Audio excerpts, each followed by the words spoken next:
O Nissan Skyline GT-R, um nome que ecoa pelos corredores da história automotiva. Mas antes do Godzilla, existia a Prince.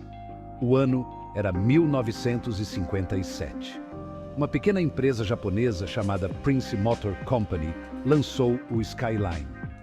Este primeiro Skyline era um sedã humilde, projetado para navegar pelas ruas movimentadas do Japão do pós-guerra. O Skyline cresceu em popularidade. Em 1966, a Nissan se fundiu com a Prince. O palco estava montado.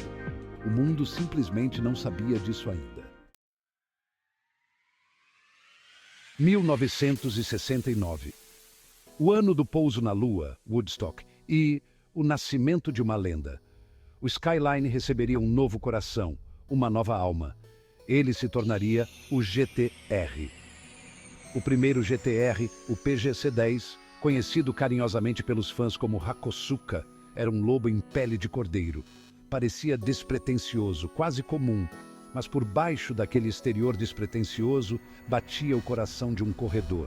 Alimentando esta fera estava um motor de 6 cilindros em linha de 2 litros, o agora lendário S20. Este não era o motor de carro de família comum. Ah, não! Esta coisa foi derivada do pedigree de corrida da Prince. Era uma maravilha tecnológica, capaz de atingir rotações estonteantes e produzir impressionantes 160 cavalos de potência.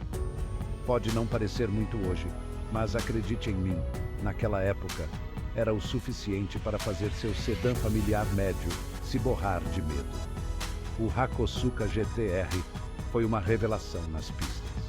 Ele rapidamente estabeleceu seu domínio, acumulando incríveis 50 vitórias consecutivas no Campeonato Japonês de Carros de Turismo. 50! Isso não é um erro de digitação.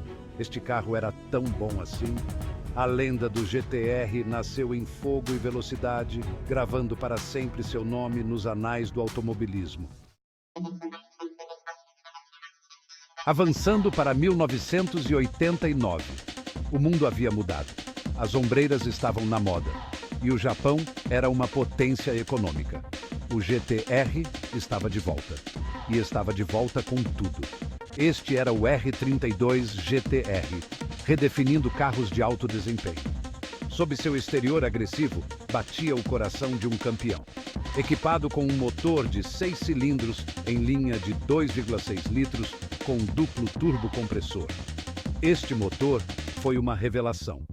Mas o R32 GT-R não era apenas força bruta. Ele apresentava um sistema avançado de tração nas 4 rodas chamado Ateza ETS. Dominou os campeonatos de carros de turismo, ganhando o apelido de Godzilla. O R32 GT-R consolidou a reputação do Skyline como um matador de gigantes. Mas foi o R34, lançado em 1999, que catapultaria o carro ao status de ícone global. Isso era mais do que apenas um carro. Isso era um fenômeno cultural. O R34 GT-R era, e ainda é, um símbolo da cultura tuning. Sua imagem estampada nas paredes dos quartos e idolatrada em videogames como Gran Turismo. O R34 pegou tudo o que tornou o R32 ótimo e o elevou à 10ª potência. Era visualmente deslumbrante, com suas linhas agressivas, asa traseira icônica e aquele enorme intercooler montado na frente, olhando para você como o olho de um predador.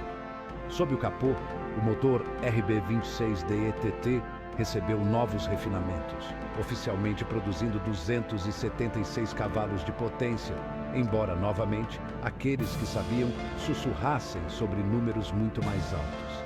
Mas não se tratava apenas de números.